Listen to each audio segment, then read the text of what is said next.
So this is Charlene because, well... You will give your rifle a girl's name, because this is the only... Alright, it's what Private Pile named his rifle. And yes, his rifle was an M14. But we're here to take a look at a modern iteration, if you will, of the M16A2. But more specifically, the Aero Precision 20-inch upper. So, let's take a look.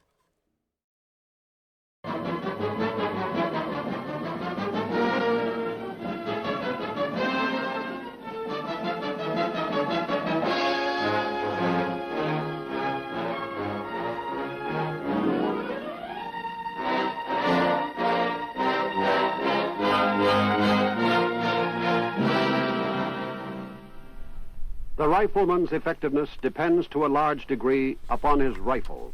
It must be as lightweight and rugged as possible. It must be capable of automatic and semi-automatic fire, and its ammunition must provide maximum firepower with the minimum of weight to enable the rifleman to carry as many loaded magazines as possible and practical.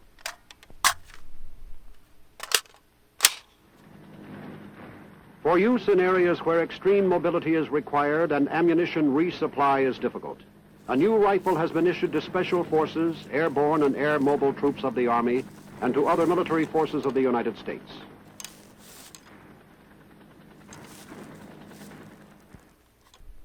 This new rifle is designated the XM16E1. The XM16E1 is a 5.56 millimeter or caliber .223 shoulder weapon. It is magazine-fed, gas-operated, and air-cooled. The magazine capacity is 20 rounds. By closing the bolt and turning the selector lever to semi, the rifle will fire semi-automatically.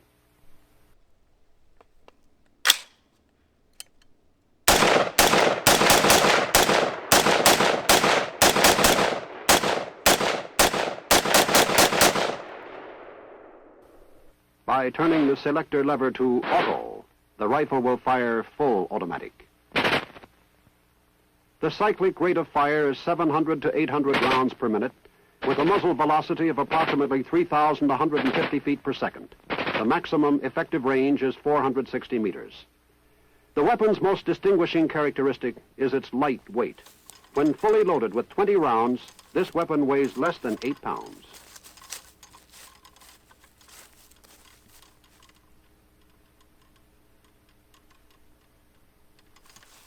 This relationship of weight to firepower in the XM16E1 results from design, construction, and operation.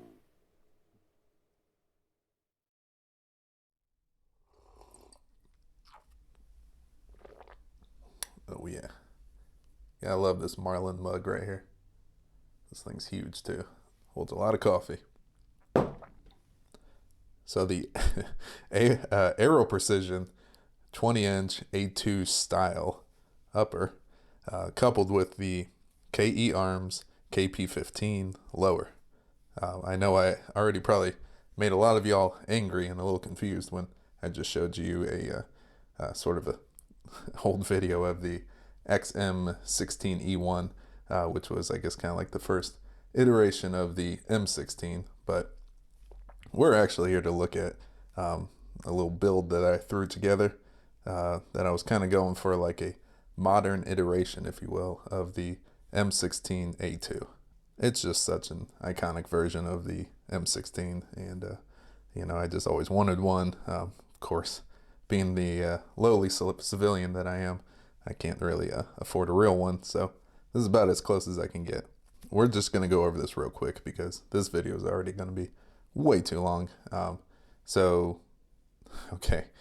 20-inch 5.56 NATO rifle length gas system, 1-in-7 twist, 4150 chrome moly vanadium, steel QPQ corrosion resistant finish. Yes, I did just read that all off their website. I wanted to know what I was talking about to get all the facts straight, because this, my friends, is a straight shooter, a beast, a juggernaut, a lover? No, maybe not.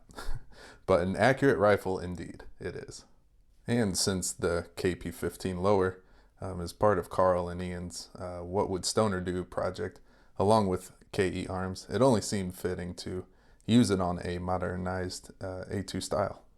If you're unfamiliar, Eugene Stoner created the original AR-15 for Armalite, hence the A in AR, and the military adopted it as the M16, and the basic concept of this video is a modern take on the original M16, but more specifically the A2 version that came out in the 80s. So let's just get right into this. I already have a video on this KP15 lower, so I'll leave a link for that in the description. Feel free to check that out, but we're just going to quickly sort of gloss over everything.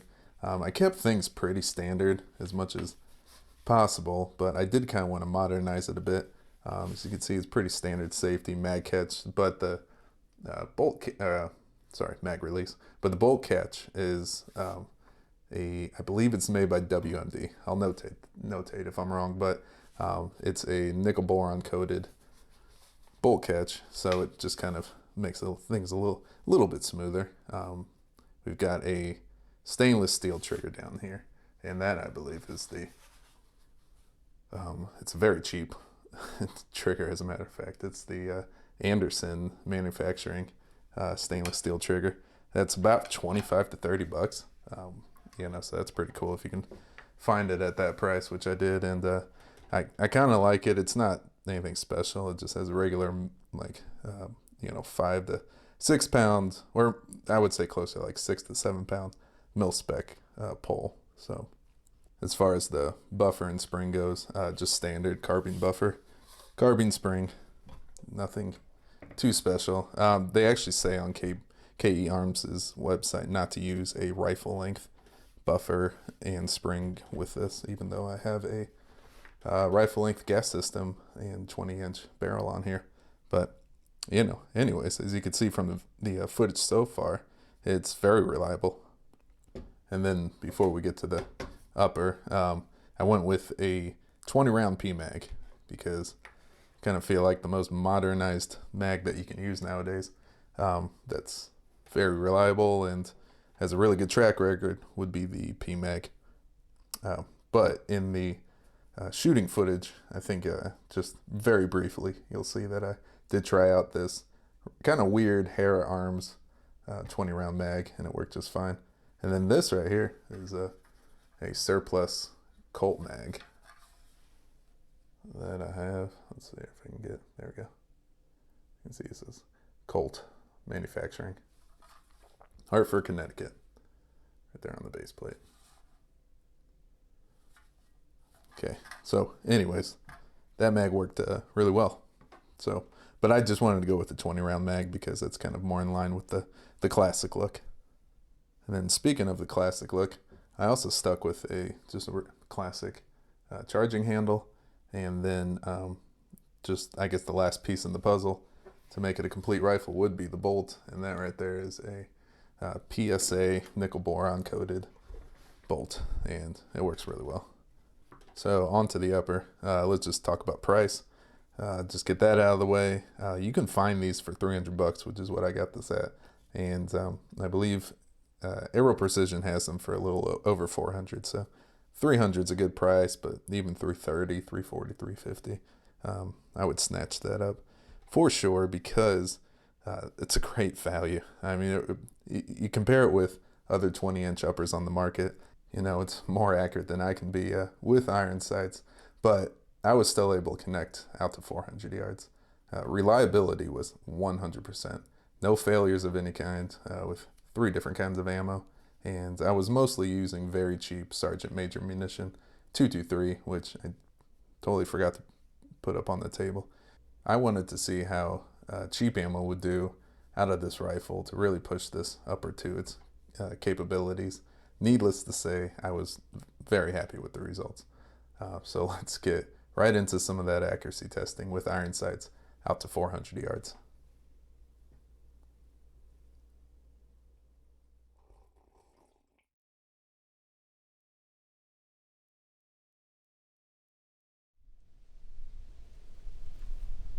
Okay. What I like to do some testing here. This is going to be kind of a 3-in-1. First of all, chronograph testing, then reliability testing with 3 different kinds of ammunition. I've got the Sergeant Major munition 223 loaded up for the first 10 rounds, and then the first 10 rounds of this mag is going to be some of the PMC 55 grain 223, and then the last 10 rounds of this mag is some of the Hornady Frontier 75 grain 5.56. So there's going to be a pretty wide range of ammunition that I'm going to go ahead and test that real quick. But then the third test is going to be this magazine itself. This is the Aero Arms 20 round mag, and I don't know, I've heard some pretty bad things about these mags, so I just wanted to see how it would do in this rifle right here. So let's go ahead and start.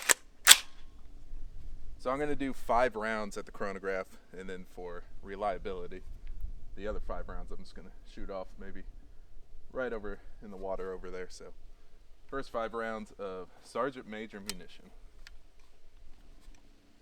and I'm probably about 10 feet away from the chronograph. We got 3105, 3070, 3047, 3068, 3049. I think that was 5 rounds. So let me go ahead and I'll notate the average, but I'm gonna fire the rest off into the water.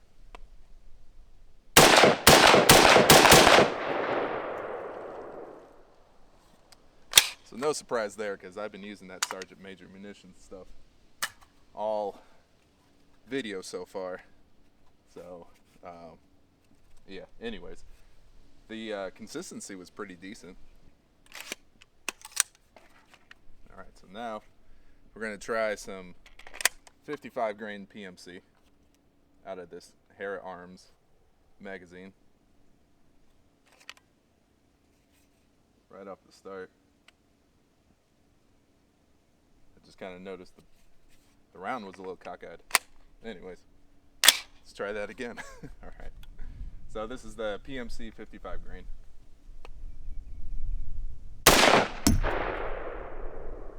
.30-04, and I think that just hit the tripod.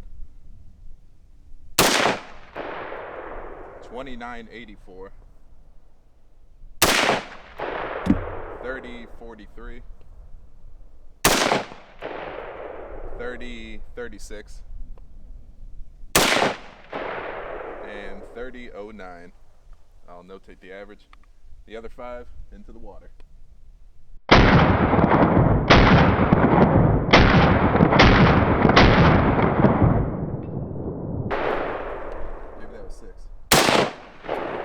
Oh, I forgot. I'm an idiot. Alright, so now we're on to the Frontier Hornady bullet.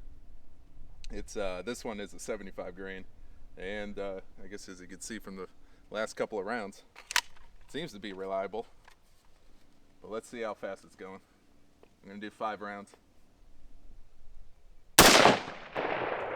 2860. I'm definitely expecting a slower moving projectile, because it is 75 grain. It's quite heavier than the 55 grain stuff that we were just shooting, but 75 grain is really good out of these long barrels because it stabilizes really well, 1-in-7 twist, and also is a lot more accurate than your typical 55 grain. So anyways, 2860.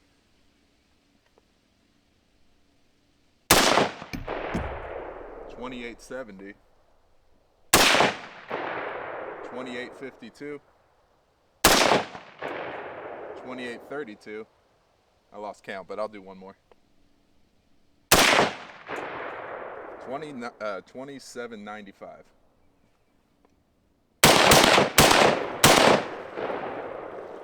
All right. So it's all working pretty well. big thing of geese flying over. I don't know if you can hear that. But anyways, I'll notate the averages. But yeah, this thing it's doing really well with 3 different kinds of ammunition and this very oddball mag that not a lot of people use.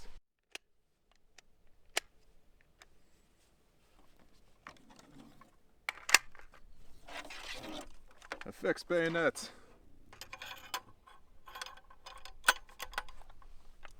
Alright, let's see how this does. I'm gonna aim right in the same spot, which is slightly to the right, but ever so slightly.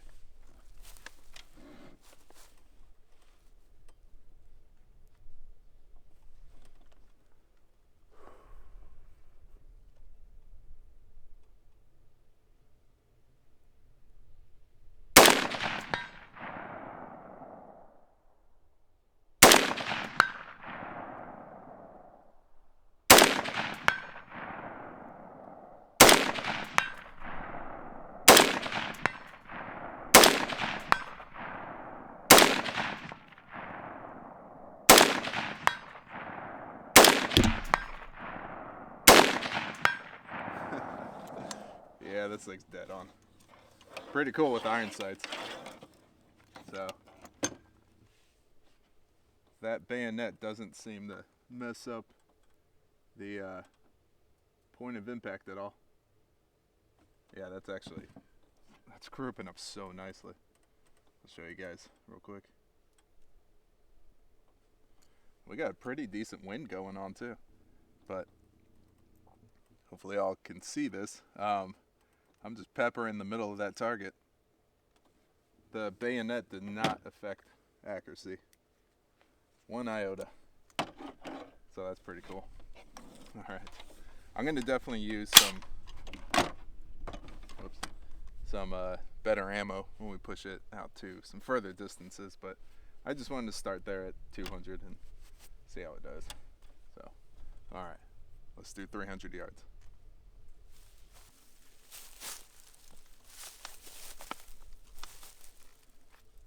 Okay, we're here at 300 yards. I'm going to stick with the Sergeant Major munition, 55 grain 223s. I'm going to start with 20 rounds at 300 yards, and if we have any luck, we might do another 20, but definitely going to try and push back to 400 yards, just sticking with some iron sights. So who knows? Who knows what's going to happen? Got a little bit of wind. And in case you haven't already noticed, a little bit of a change in scenery. This is the field that I go to when I want to shoot past 200 yards. Yeah, so anyways, I've got it out there at 300. There's a flag, so I can see which way the wind's going. It's going a little left, but it's not too bad. I think there's maybe like a 5 mile an hour wind, something like that, maybe 6. So let's see how it does at 300.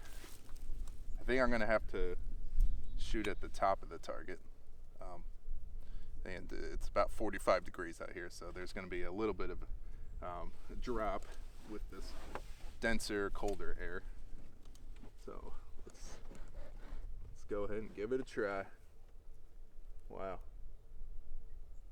I can barely see it with the iron sights, but also I've got the sun right above me, so it's not really blinding me, but it's not ideal. So those are all of my excuses. Let's get to shooting.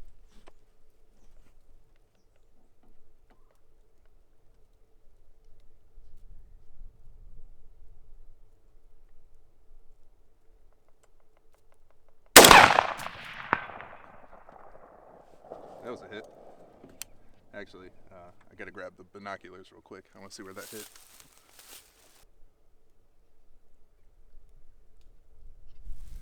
All right, I hit top left. So I probably don't need to aim that high, but it is blowing, or it is shooting slightly left with the wind going left, so that kind of makes sense.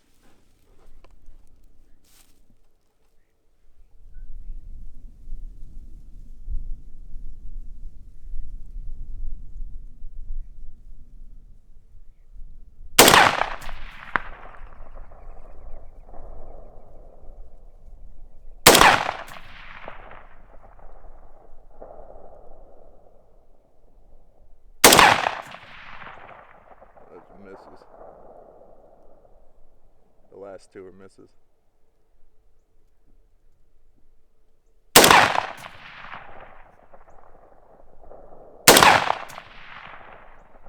Uh-oh. Having a hard time connecting now. It's actually really tough to see the target.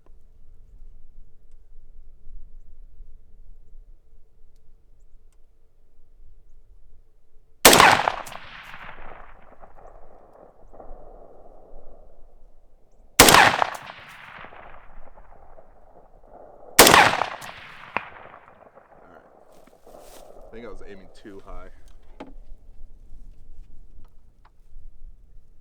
But again, that target is tough to see. Yeah, I'm hitting high.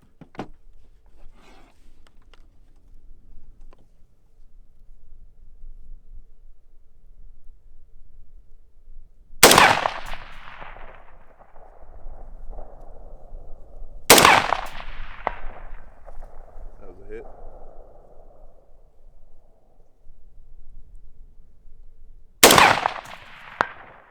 Hit.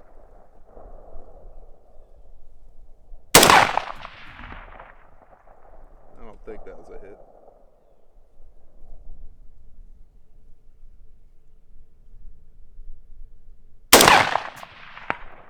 Yep.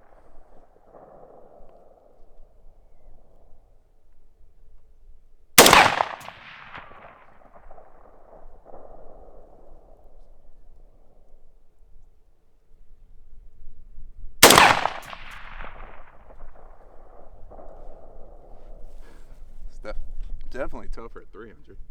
Just simply because I can't really see the target very well.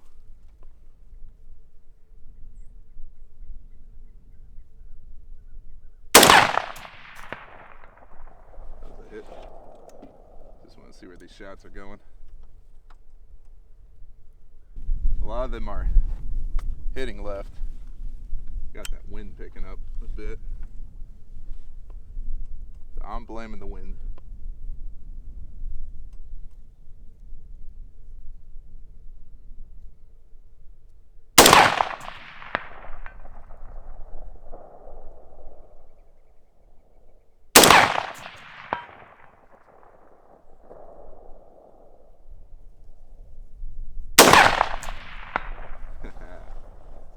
Yeah, there we go. I had to find where I was shooting. So I'm going to do another 20 rounds at 300 real quick. This phone's camera is kind of amazing. But if I can zoom in, there we go. Having a little bit of difficulty with the gloves. But anyways, not sure if y'all be able to see this. I'll roll it in if you can't. But yeah, we're getting some pretty good shots, but mostly to the left there. So I had to kind of figure out where to aim. Slightly to the right, but towards the bottom of the target. So that should be good when we go out to 400 yards. But I'm a little nervous about 400 yards, I'm not going to lie. Just with iron sights, I'm not able to see the target very well. I was really talking myself up with the 200 yard shooting. It's like, piece of cake, no problem. It's a little more difficult though when you can't exactly see the target very well.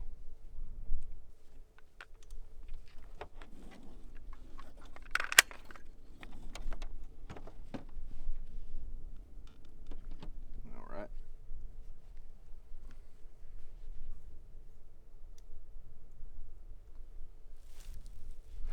Round two.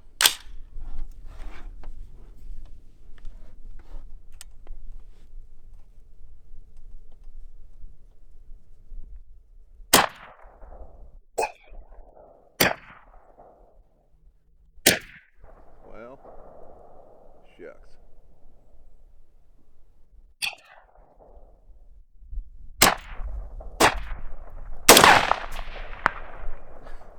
There we go. I was getting a little frustrated. I don't know what's going on all of a sudden.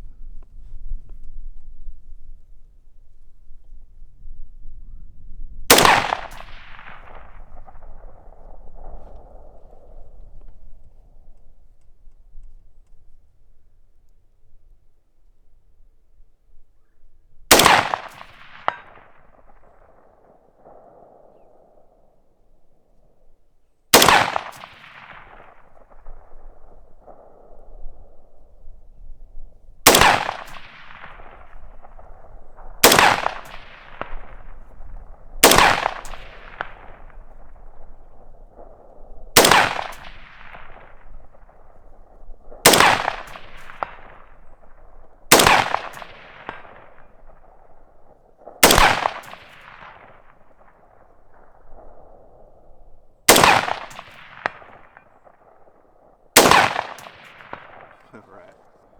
Those last 10 shots are pretty good. So I think I'm going to push it out to 400, even though it's really tough to see at 300. I might try and wait for the sun to move a little bit, but yeah, it's definitely connecting at 300, just not as consistently as I'd like to.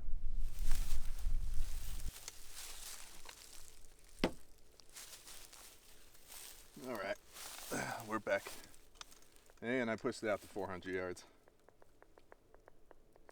There's a woodpecker going to town right to the left of me, so sorry if you guys can hear that, but I'm just gonna do 20 rounds. I was getting some pretty good shots though on target, almost I think 20 rounds, so about half of those shots at 300, but something tells me that at 400 it's gonna be a lot less. I'm gonna probably be aiming at the top of the target this time, because at 300 I was aiming right about in the middle.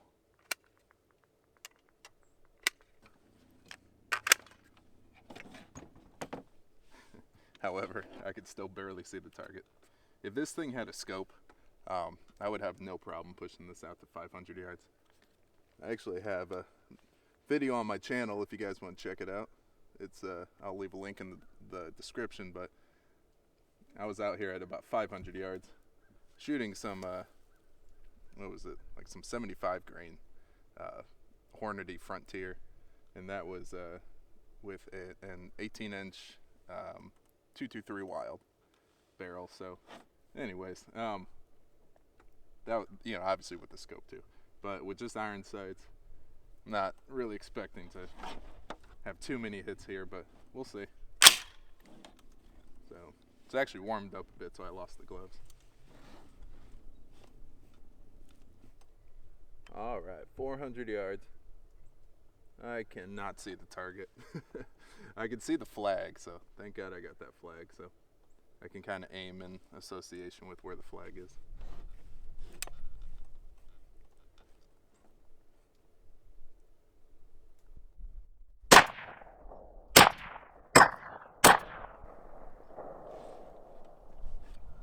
Shit. Yeah, I cannot see the target.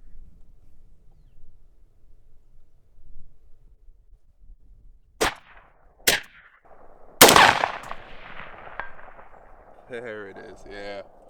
I gotta aim a little high. I'm aiming just about level with the top of the target.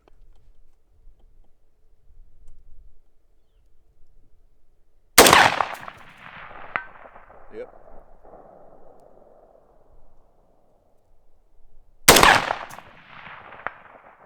All right, 3 in a row. That was a miss.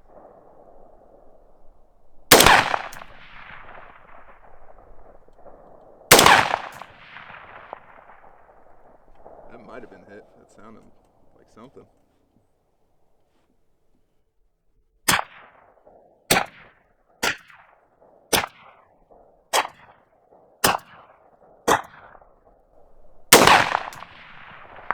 All right. I was just hoping I got that last shot. That made it all worthwhile. I can barely even see with the binoculars. These are just a 12x. Pretty cheap Bushnell binoculars, but it looks like I'm hitting bottom of the target. But that's pretty cool. I was able to connect on about 5 of those shots, maybe, something like that. So nothing to go ahead and write home about, but I'm happy with that. So let's go ahead and I'll bring you guys up to the target so you can see how it's hitting.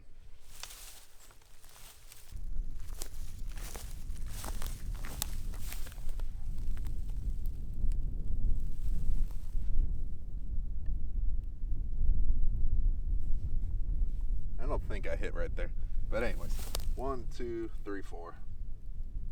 I was hoping that I got at least 5, but that's pretty good, I guess, at 400 yards. You know, with iron sights, like I was saying back there, I probably could have done way better if I had a scope on that thing. It's definitely a very accurate rifle. But here, I'm gonna flip the camera around just so you can see how far away I was shooting.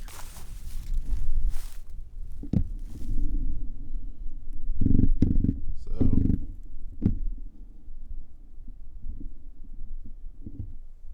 way back next to that barn, it was pretty far away. You might be able to see the table from where I was shooting, but that's what 400 yards looks like. I guess let's just go ahead and end it right there for now.